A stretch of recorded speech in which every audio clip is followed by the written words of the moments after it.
Boa noite. Está no ar a televisão no Brasil. Esta fala, protagonizada pela atriz Sônia Maria Dorce, deu início às transmissões da televisão no Brasil. Fundada por Assis Chateaubriand em 18 de setembro de 1950, com a primeira emissora televisiva do país, a TV Tupi, Canal 3 de São Paulo, e a logomarca era um índio. O show contava com vários famosos, como Hebe Camargo, Nice Barroso, Vilma Bentivenha, Lolita Rodrigues cantou o hino da televisão brasileira, composto por Guilherme de Almeida no lugar de Hebe, Ayrton Rodrigues e Lima Duarte. Apesar de não ter sido bem sucedido, todos perceberam que a emissora voltaria ao ar no dia seguinte e não havia programação formada. Foi o jornalista Assis Chateaubriand quem trouxe a televisão. Ele foi aos Estados Unidos já em 49, ver como é que funcionava a televisão, gostou muito e importou os aparelhos, só que ela era preto e branco. E depois ele descobriu, chegou em setembro de 50, depois ele descobriu que, na verdade, os Estados Unidos já tinham televisão em cores e tinham vendido um produto como se fosse sucateado para o Brasil também. Ele ficou muito chateado, mas acabou realmente implantando daquele jeito também. E o mais interessante é que o Brasil não tinha aparelhos receptores. O Brasil não tinha fábrica, não produzia também. E aí ele junto com outras pessoas, que importar 200 aparelhos de televisão, literalmente. Assim, ele montou a TV, a parte estrutural, já a parte técnica, e comprou os aparelhos e saiu distribuindo para pessoas também, pessoas físicas, amigos, empresas também em si, 200 aparelhos de televisão. Aí que as pessoas começaram a ver o que era televisão, que ninguém sabia. Tanto que ele chamava a televisão, era o rádio com imagens, quando eles começaram a ver. Porque todo mundo que trabalhava em rádio passou a trabalhar em televisão já. Então era um programa de auditório, programas jornalísticos também, programas musicais, depois, mais tarde, programas esportivos também, mas era o jeito que eles faziam no rádio, passaram a fazer na TV. Em 20 de janeiro de 51, é inaugurada a TV Tupi, Canal 6 do Rio de Janeiro, com 2 antenas instaladas em pontos estratégicos para expandir o sinal dos transmissores da Urca. Em 1952, a TV importou do rádio Noticiário Repórter ESSO, que era apresentado por Gontijo Teodoro no Rio e Randal Juliano em SP. No mesmo ano, o deputado Oswaldo Ortiz Monteiro inaugura a terceira emissora de televisão no país, a TV Paulista Canal 5. No ano seguinte, em 53, é fundada por Paulo Machado de Carvalho a TV Record Canal 7, hoje Record TV. Em 54, as emissoras associadas produziram um programa infanto-juvenil O Sítio do Pica-Pau Amarelo, baseado no áudio de Monteiro Lobato. No mesmo ano, estreia na Record o seriado de ação Capitão 7, com Aires Campos e Dalene de Oliveira como os personagens principais da série. Em 1955, é inaugurada a TV Rio Canal 13, que se aliou à TV Record nas emissoras unidas. No mesmo ano, o radialista Vitor Costa compra a TV Paulista e os de associados fundam a primeira emissora no estado de Minas, a TV Itacolomi, Canal 4 de Belo Horizonte. No ano seguinte, 56, estreia na Tupi do Rio o programa infantil Teatrinho Troll. No mesmo ano, o Canal 5 paulistano criou o humorístico A Praça da Alegria, de Manuel de Nóbrega. Em 57, foi concluído o link entre o Rio e São Paulo pelas emissoras unidas. A primeira transição entre as duas cidades foi o Grande Prêmio Brasil de Turf. Em 58, estrearam na Tupi os teleteatros TV de Vanguarda e Grande Teatro Tupi. No ano seguinte, em 59, foram inauguradas a TV Continental, Canal 9 do Rio, e a TV Piratini, Canal 5 de Porto Alegre, a primeira emissora televisiva no sul do país. Na década de 1950, surgiram as garotas propagandas, para apresentar os produtos dos patrocinadores. A publicidade e a propaganda ela tem uma história muito grande, né, em relação a toda a história da TV aberta aqui no Brasil. Na verdade, a propaganda migra do rádio para a TV, quando a TV surge no Brasil e começa a se firmar como um principal veículo de comunicação. O veículo de comunicação mais importante, aquele que passa a alcançar um grande número de pessoas.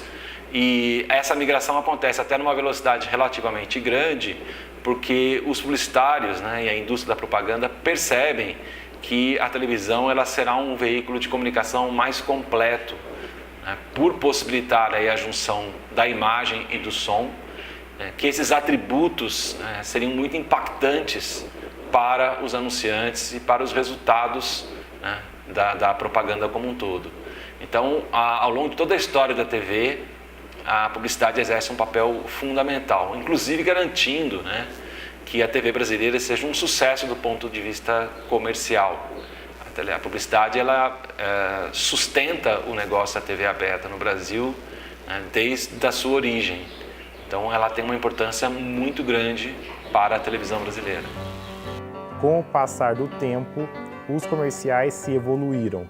A propaganda na televisão ela tem um histórico interessante porque inicialmente, como a gente não tinha a possibilidade de gravar, né, de ter a gravação na televisão, os primeiros comerciais eram feitos ao vivo e era uma linguagem bastante demonstrativa. Então os produtos eles eram demonstrados através das garotas propaganda e dos garotos propaganda, né? E com o tempo, a partir do momento em que a tecnologia permitiu, né, que fossem gravadas as imagens e o áudio e fossem editadas, é que a gente começou a ver surgir os comerciais no formato que a gente conhece hoje, né? Normalmente contando ali uma pequena história, um pequeno enredo, e apresentando o produto, a marca, o serviço, aquilo que está sendo anunciado dentro desse enredo.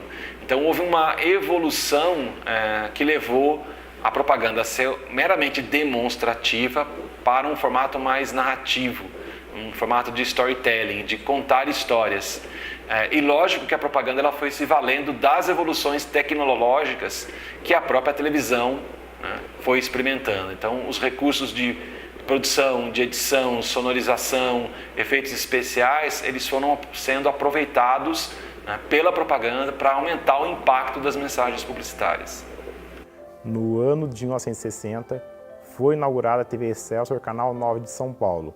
No mesmo ano, a TV Tupi de Sampa mudou para o 4 e iniciaram as transmissões televisivas em Brasília, com a TV Alvorada, a TV Brasília e a TV Nacional.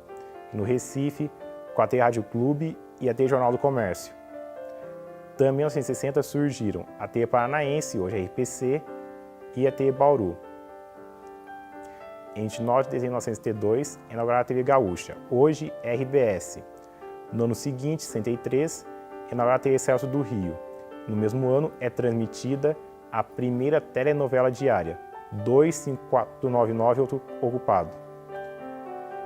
Em 1975, Roberto Marinho inaugura a maior emissora televisiva do país, a TV Globo. No ano seguinte, em 66, o Grupo Globo compra a TV Paulista e, posteriormente, o Canal 5 de São Paulo passa a se chamar Globo. Em 77, João Jorge Saad inaugura a TV Bandeirantes, mais conhecida como Band. Em 68, é inaugurada a primeira emissora televisiva educativa do país, a TV Universidade de Pernambuco. No ano seguinte, em 69, o então governador do estado de São Paulo, Abreu Sodré, e o radialista José Bonifácio Coutinho Nogueira inauguraram a TV Cultura como emissora pública. Porém, 9 anos antes, na 1960, o Canal 2 paulistano foi fundado como emissora comercial. Também em 69, foi exibida a chegada do homem à Lua, por meio das transmissões via satélite.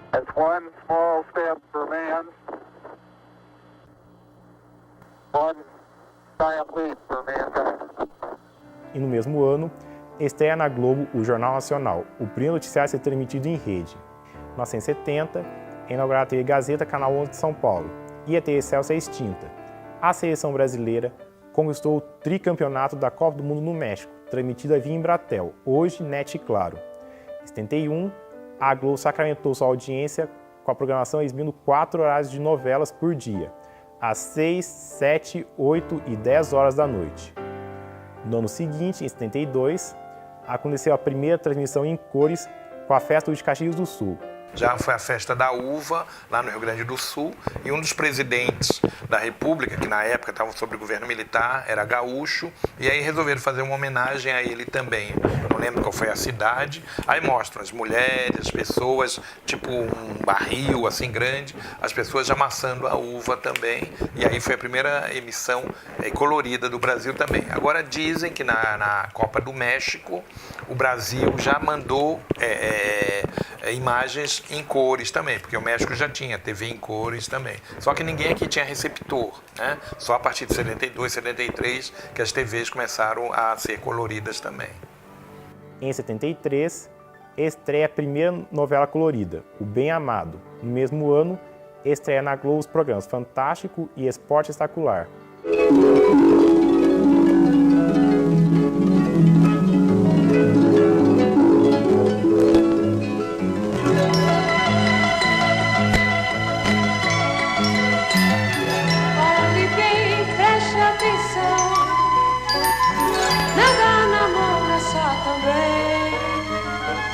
Nós temos mágicas para fazer, assim a vida ali pra ver. Em 75, a primeira versão da novela Roque Santeiro foi censurada pela ditadura militar. No mesmo ano, é inaugurada a TV Educativa. No ano seguinte, 76, a Tupi estava passando por sérias dificuldades, como atraso dos salários e greve dos funcionários. Em 77, a Globo lançou duas das mais conhecidas atrações: Bom Dia São Paulo, primeiro jornal de TV brasileira, e a versão mais conhecida da série, O Sítio do Pica-Pau Amarelo, que também foi exibida na TVE. No mesmo ano, é cassada a concessão da TV Rio. Em 78, estreia o mais conhecido programa educativo da TV, o Telecurso. No mesmo ano, a Rede Globo explode de audiência com a novela Dancing Days. No ano seguinte, em 79, a TV Tupi lançou 3 espaços do telejornal Rede Vídeo Notícias, comandado pela apresentadora Ana Maria Braga. O primeiro espaço era dedicado aos esportes, o segundo ao noticiário regional e o terceiro e último às notícias do Brasil e do mundo, mais conhecido como Espaço Maior. No ano de 1980, estreia o programa Globo Rural.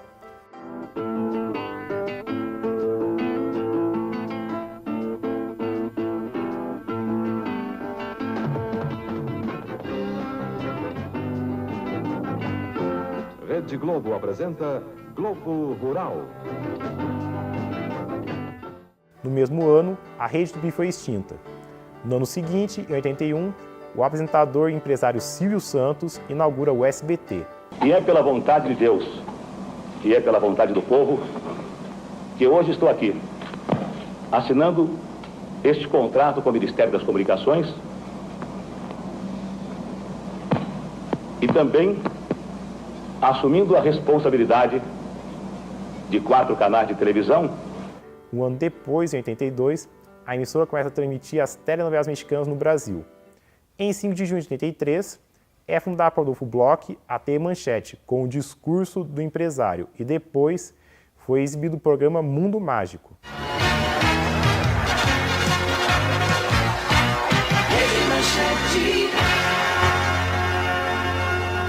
No dia seguinte, estreou um noticiário com 2 horas de duração, o Jornal da Manchete. No mesmo ano, Xuxa apresenta o programa infantil Clube da Criança. Em 84, o SBT começa a exibir o seriado mexicano Chaves. Foi sem querer querendo. No ano seguinte, em 85, a emissora de Silvio Santos apresenta a minissérie americana Pássaros Feridos e a Globo transmite a novela Roque Santeiro, depois de 10 anos de censura. Devido à guerra de audiência entre a Globo e o SBT, o animador falou ao ar: assistam a novela Roque Santeiro na Globo e depois assistam Pássaros Feridos no SBT. Em 86, estreia na Globo o Show da Xuxa. No ano seguinte, em 87, estreia no canal de Silvio Santos o programa A Praça é Nossa. Na emissora dos Bloch, a Angélica assume o comando do Clube da Criança. Em 88, é inaugurada a primeira emissora regional no Vale do Paraíba Paulista, a TV Globo Vale. Ela é importante porque, primeiro, a Constituição brasileira, essa Constituição que nós temos atual, ela privilegiou essa questão da regionalização. E ela é importante porque era um mercado que era esquecido. mercado rico. Muitas cidades, sem ser capitais, são cidades ricas, como São José dos Campos, Ribeirão Preto, São José do Rio Preto, já Bauru, Santos, uma série de cidades também, e elas se perdiam. Então, com a regionalização na televisão, eles passaram a ter TVs regionais. O Vale do Paraíba foi um que ganhou, tanto Taubaté quanto São José dos Campos, de ter TVs regionais. E outras TVs, como Cachoeira Paulista, Aparecida, também. Isso ajudou muito no mercado regional, com a formação de novos jornalistas, novos técnicos, novos editores também em si, que até então não podiam ir para São Paulo, não tinham oportunidades também. Hoje eles chamam de praças. Então esses locais também passaram a ter profissionais também, até renomes também que vieram do interior ou de pequenas cidades para as capitais também. Então foi muito importante para o mercado jornalístico e para a questão também, principalmente da publicidade, de começar a fazer publicidade regional. Bom, o conteúdo regional ele é pautado nos assuntos locais, né? Aqueles assuntos que chamam a atenção da população que circula naquele ambiente e de alguma forma precisa ter algum tipo de relevância. Então, os produtores dos canais de televisão, os produtores audiovisuais, eles ficam atentos ao que pode ser notícia e ser transformado em matéria jornalística, em boletim, em link ou informação passada via estúdio de televisão ou outros métodos de comunicação jornalística, como um documentário, como um programa de entrevista, enfim, sempre partindo de bons assuntos, de boas notícias.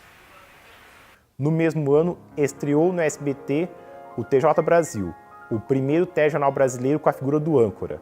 E os planos de Jô Soares, o humorístico Vejo Gordo, spin-off de Vivo Gordo da Rede Globo, e o plano de entrevistas Jô Soares 11h30. Em 89, é inaugurada a TV Canção Nova. No mesmo ano, é implantada a TV por assinatura no Brasil. Também em 89, estreia na Globo o Domingão do Faustão e na Manchete Cabaré do Barata com Agildo Ribeiro. No mesmo ano, Silvio Santos vende federações da Record para a Igreja Universal do Reino de Deus, do Bispo de Macedo. Em 1990, a TV Record passa a ser conhecida como Rede Record de Televisão. No mesmo ano, o Grupo Abril, em parceria com a Viacom, inaugura a MTV do Brasil no canal 32 UHF. E estreia na TV Cultura o programa infantil Rá-Tim-Bum, e no SBT o programa da Silvia Popovic, que 2 anos mais tarde passaria a ser exibido na Band. Em 81, em comemoração ao 10º aniversário do SBT, estreia os programas Aqui Agora, Programa Livre e Jornal do SBT, e a novela mexicana Carrossel. Começa Aqui Agora, um jornal vibrante, uma arma do povo.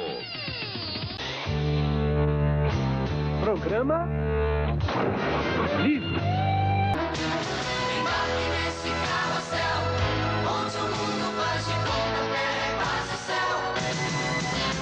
No ano seguinte, em 92, a TV Globo cria Você Decide, primeiro programa interativo da TV brasileira. Você sempre teve vontade de escolher o destino de alguns personagens, de mudar o final de algumas histórias? Pois agora você tem um programa onde você decide. E a TV Gazeta faz parceria com a paranaense CNT. Em 93, Ana Maria Braga estreia na Record TV com o programa Note e Anote. No mesmo ano, a Globo e a Band investem em coberturas esportivas. Em 84, estreia no SBT a novela Éramos 6. No mesmo ano, a Globo lança o programa Xuxa Park e a Manchete cobre a Copa do Mundo nos Estados Unidos. No ano seguinte, em 95, a TV Globo inaugura o Projac.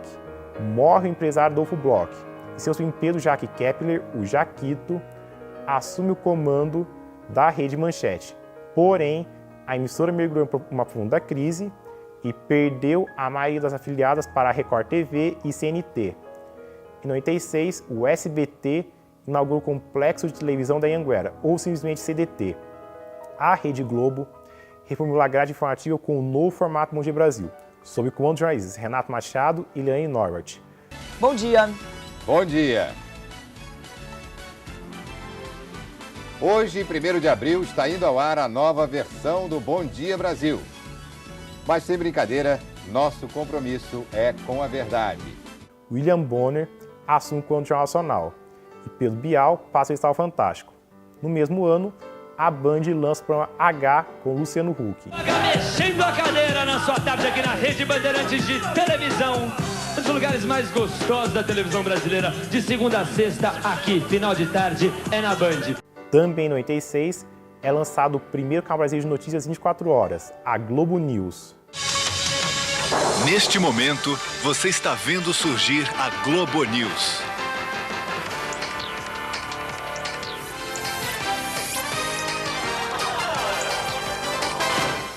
Em 87, Boris Casoy deixa o TJ Brasil do SBT e assume o comando do Jornal da Record. E a TV Manchete estreia novos programas, como Na Rota do Crime, Operação Resgate e do Milionário com J. Silvestre. Em 88, o SBT contrata Carlos Massa, mais conhecido como Ratinho. E na TV Globo, Fátima Bernardes assume o JN, Glória Maria Conde Fantástico, Lindsay reassume o JG e Chico Pinheiro e Mariana Godoy passam a comandar o SBTV primeira edição, hoje SP1. No ano seguinte, em 99, a Rede Manchete Televisão é extinta. Os empresários Amílcar Dalível Júnior e Marcelo de Carvalho inauguram a Rede TV. Boa noite, Brasil! O Super Pop está no ar! No ano 2000, Jô retorna à TV Globo depois de 11 anos no SBT. É realmente uma emoção. Estou de volta à Rede Globo, depois de tanto agito. No mesmo ano, também estreia o primeiro reality show brasileiro, o No Limite, comandado por Zeca Camargo. Em 2001, estreia no SBT o reality show Casa dos Artistas. Na Band, o Brasil Urgente. Na Rede TV, o Repórter Cidadão. No mesmo ano, um incêndio atingiu o estúdio Plancho Chaparc. O fogo começou no final da gravação do programa, nesta parte do cenário, onde fica a nave usada pela apresentadora para se despedir das crianças. No ano seguinte, em 2002, estreia o Big Brother, famoso e polêmico programa de confinamento, que é sucesso internacional. Em 2003, estreia na Rede TV o humorístico Pânico na TV. No mesmo ano, a TV Aliança Sorocaba, TV de Bauru, TV Progresso de Rio Preto, se unem em uma nova emissora, a TV Tem, e a TV Vanguarda Paulista ganha uma nova identidade, nasce a Rede Vanguarda. Em 2004, a Globo lança a novela Da Cor do Pecado, na tentativa da emissora em voltar a ter liderança ampla na faixa das 7 da noite. Em 2005, a Record compra os estúdios da Renata Aragão Produções e inaugura a REC 9, com a primeira produção dos estúdios, a novela Prova de Amor. No mesmo ano, o SBT transmitiu com sucesso o folhetim juvenil mexicano Rebelde. E a Band produziu e exibiu a novela Floribela, com Juliana Silveira como a personagem principal. Também em 2005 entra no ar a TV Aparecida. No ano seguinte, em 2006, a Rede Globo lança a novela Cobras e Lagartos, primeiro trabalho do ator Lázaro Ramos em folhetins. Também no mesmo ano, a TV Setorial, inaugurada 10 anos antes, em 96, mudou de nome, passa a se chamar TV Novo Tempo. Em 2 de dezembro de 2007, a TV digital chega ao país. Na mesma data, a TV educativa passa a ser denominada como TV Brasil. De 1950 para cá, quando surgiu a televisão, lá no início, os equipamentos ainda eram valvulados, né? E demandavam um espaço muito grande para as ilhas de som, para os estúdios. As câmeras eram gigantescas e a qualidade era muito baixa, era preto e branco ainda nesse início, né? E havia uma grande dificuldade com relação a poder fazer qualquer coisa externa em televisão. Era muito difícil, dado a demanda aos equipamentos e até a energia que consumia os equipamentos naquela época. E a coisa foi evoluindo depois com o advento do transistor, né? Logo em seguida, entre 50 e 60, foi o advento do transistor. Aí começaram os equipamentos ficarem mais compactos um pouco e aí foi evoluindo os equipamentos novos com menor espaço, com menor consumo de energia. Depois veio a parte de cor, né, da televisão, que foi um grande avanço na época, né, porque já existia o sistema de transmissão em preto e branco. Aí os americanos, naquele momento, criaram o sistema NTSC, que é o sistema de cor deles. E daí veio os outros sistemas que foram usados no mundo, né? PAL-M, SECAM, outros sistemas. E com a parte vamos dizer assim, de colorir a imagem, ou seja, já existia a imagem em preto e branco, depois foi colocado a cor. Foi criado um sistema, como os aparelhos receptores preto e brancos lá na época tinham que continuar recebendo o sinal em preto e branco, não podia parar a transmissão. Então, houve toda uma engenharia muito grande para fazer, vamos dizer assim, colorir essa imagem, né? Então, foi criado o sistema NTSC, em que é uma portadora em cima da portadora principal de preto e branco que coloria a imagem. E aí veio vindo a evolução, depois com os circuitos integrados. Os circuitos integrados aí compactou mais os equipamentos ainda, né? Começou a permitir já haver externas, porque aí já começaram as camcorders, as câmeras camcorders, e já começou a ter a possibilidade de ter transmissões externas. Não que não eram feitos antigamente, mas era um sacrifício muito grande para a equipe técnica, né? Inclusive não havia transmissão praticamente ao vivo, instantânea, era muito complicado, porque os links de micro-ondas também na época era uma coisa difícil de ser montado, de ser realizado. E aí veio evoluindo com os circuitos integrados, e depois vieram os DSPs, que a gente chama, que são os circuitos já, as memórias bem compactadas, vários circuitos integrados dentro de um circuito, em que já permite hoje fazer uma transmissão de celular, via internet, né? Com o advento da internet houve uma grande evolução também para poder fazer transmissões ao vivo, né? E de qualquer local, hoje um repórter pode, com o seu celular, fazer uma transmissão ao vivo sem problema nenhum, com qualidade muito superior do que tinha antigamente. São vários motivos. Primeiro, a qualidade, que eu já falei, a qualidade é muito superior à qualidade do sistema analógico. Para ter uma ideia, assim, a transmissão analógica de televisão ela é muito suscetível a ruídos atmosféricos, porque a modulação de vídeo dela é em amplitude, então é suscetível a ruído. Então é aquela imagem ruidosa, aquela imagem que chegava na antena da residência por dois caminhos, às vezes, por exemplo, um sinal vinha direto da antena transmissora e outro refletia num prédio, havia um atraso entre um sinal e outro, criava aqueles fantasmas na imagem, né? Tinha muito disso. Lógico, depois com a melhoria dos receptores começaram a ter circuitos que cancelavam essa imagem, mas existia muito esse problema no passado.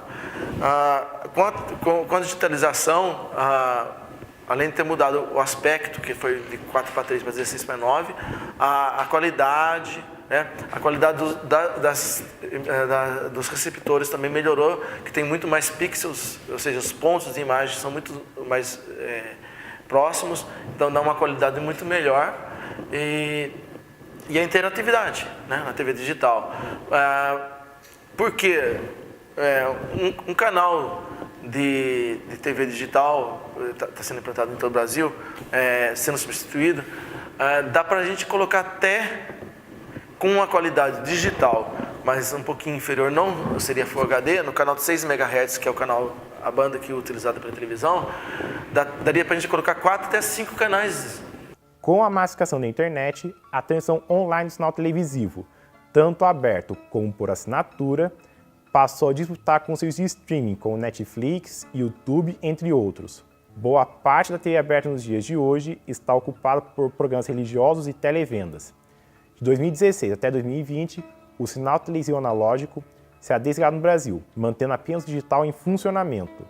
O Ministério da Ciência, Tecnologia, Inovações e Comunicações e a Anatel informam que a transmissão analógica deste canal foi interrompida. Assista a mesma programação no canal digital 4.1. Acesse sejadigital.com.br ou ligue 147 e tire suas dúvidas. Atualmente, o povo não só acompanha os programas pela TV, interage por meio de redes sociais com os das hashtags, que aparecem na tela durante as atrações. Mudou muito o perfil desse novo telespectador, né? Hoje em dia, dificilmente a gente tem um telespectador passivo que assiste a televisão como uma única fonte de informação. Hoje a gente tem um novo fenômeno que é a segunda tela, onde o telespectador ele divide a atenção do que está sendo transmitido via televisão com o seu celular, seja para ele manifestar a sua opinião, ou seja para ele desenvolver atividades paralelas, como, por exemplo, conversar com um amigo, né, se relacionar socialmente.